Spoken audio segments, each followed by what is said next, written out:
Page 37, balloons. At the top of the page, they're introducing you to tied notes. Okay, let's talk tied notes. The symbol for tying notes is the curved line. Remember I said the curved line is used for multiple things? And sometimes figuring out which thing it's used for can be interesting. The rule is you can only tie 2 notes at a time. You can't tie more than that. If you need more than 2 notes tied, you have to chain them together. Every pair of notes or every 2 notes gets its own slur. We'll see that a little later on. You see, in music we have a problem. We have lots of problems. The one I'm talking to is there's a limit to how long a note can be. When you push a note down, there's a limit to how long you can hold it down. And that's based on the time signature. In 4/4 time, no note can be longer than 4 counts because you're only allowed 4 counts in a measure. Well, if you want a note to be longer than 4 counts, then you have to have another note and you simply tie the 2 together and you hold the first note down for the length of both. And that's really tied notes, okay. Something I sort of feel like I need to try, and yet this is a really bad way of doing it.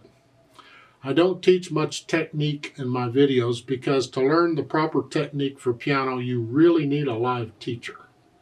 Because I can show you and I can explain it to you and you can soak it all in and get it completely wrong.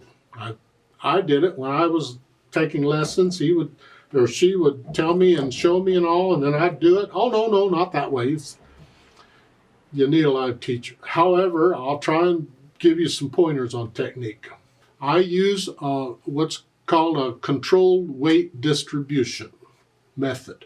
In other words, I let gravity do the work for me. I let gravity push the note down. I don't hold the hand still and try and use the fingers. That was a technique used a long time ago. On today's piano, I don't recommend it. It doesn't work very well. Now what it is we've been in C position here. I'll just use the right hand here. I'm going to go up here because this is more comfortable. I got a big belly and this is in the way. I'm coming up here. What I'm going to do is I'm basically going to walk on the piano and the fingers are going to be my legs. Because if you walk on the piano, you're transferring weight from one leg to the other, and so forth. And that's what I'm doing here. I'm transferring weight from one finger to the other. I'm simply lowering which finger I want the weight to be on. So here, I'm playing the C, and when I'm ready to go the D, I'm just going to transfer weight to the D, to the E, F.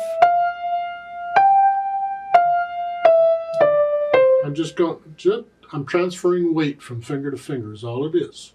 The weight is pushing the note down, not my finger muscles. I'm simply wiggling which finger I want the weight to be on.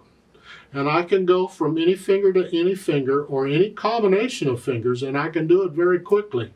It works very well. So you might give that a try. It saves the tendons in your arm. It's important to stay relaxed when you play the piano.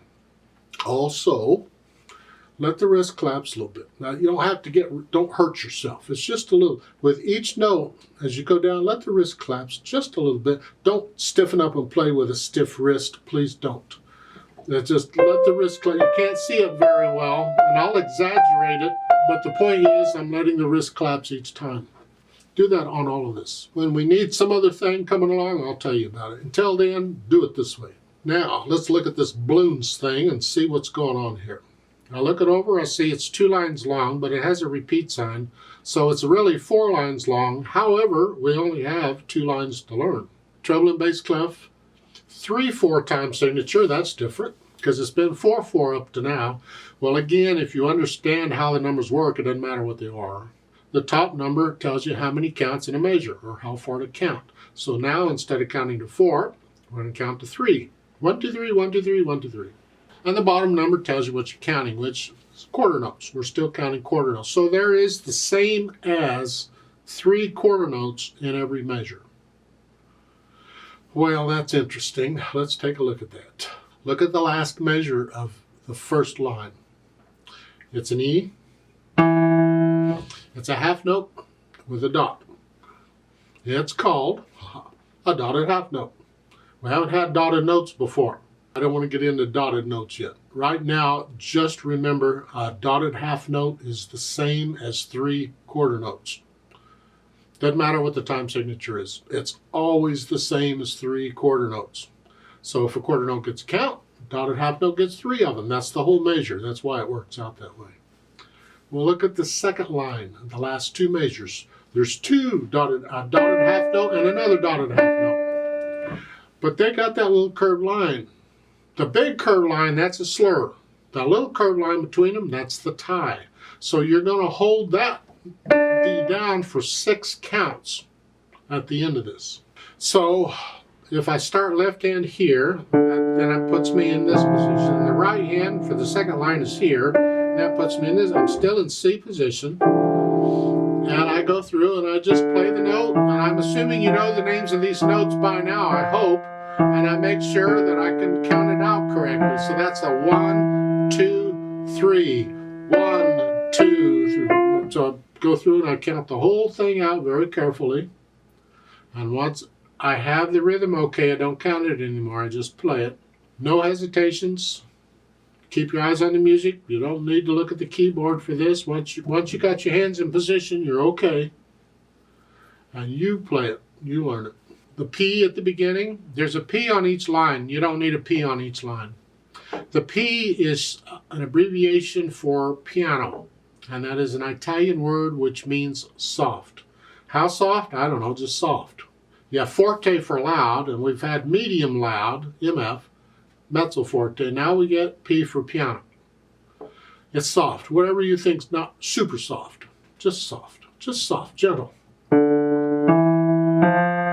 Just keep it on the soft side. And the reason you don't need the P in the second line is because when they give you a dynamic, it's good until you get another one.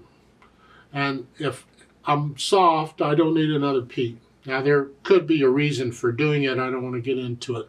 Just remember the P means soft and the whole thing is soft. Well, yeah. Then the speed, moderately slow, whatever that is. Well, slow would be, that's slow, and moderately would be, so it's somewhere in between those. Moderately slow, it's I don't know, it's a feel. What do you think moderately slow might be? That's your speed. But no hesitations anywhere, that's important. Let's play this together slowly and check the notes and the rhythms. I'll give us 3 counts because there's only 3 beats in the measure, so it goes 1, ready, go. And that's it. And we are going to do the repeat. 1, ready, go.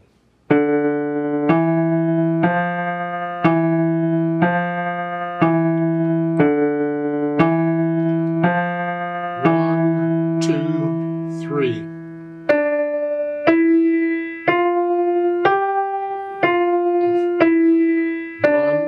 2, 3, tie, 2, repeat. 1, 2, 3.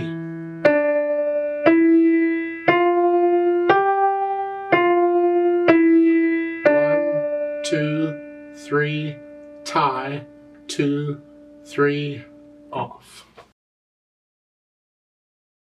There's a duet part for this at the bottom of the page. I'd like to play that. So you play what you just played. We're going to go the same speed because that is sort of a moderately slow speed anyway. Now I need you to go up an octave. So just pretend middle C instead of here is at the next C up. It's here. So instead of here, you're up here. Play it all up here. Play it all up here. I'll give us 3 counts. 1, ready, go.